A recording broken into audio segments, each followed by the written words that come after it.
So hello everyone, this is my output in Chaos system with database. So here's my design. Then let's try.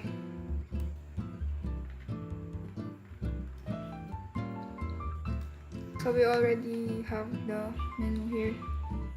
Pero mag-add muna tayo. Add pa tayo ng isa.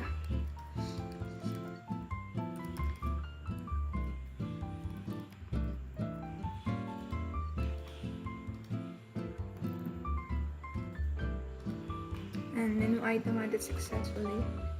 So, try naman natin mag-order. So, burger. Then add item.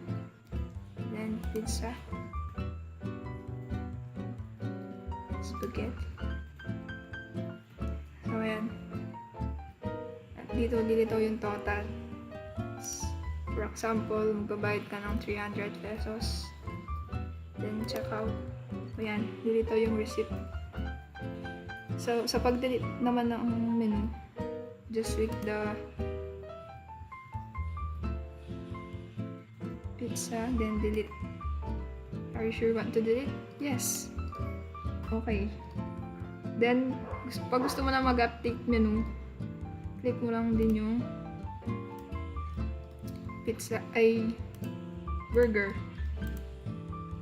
Halimbawa, yung burger dati 100, so tataas yung presyo, magiging 120. Ganyan.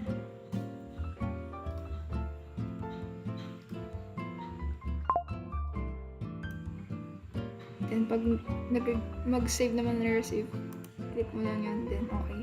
Tapos punta naman tayo sa access.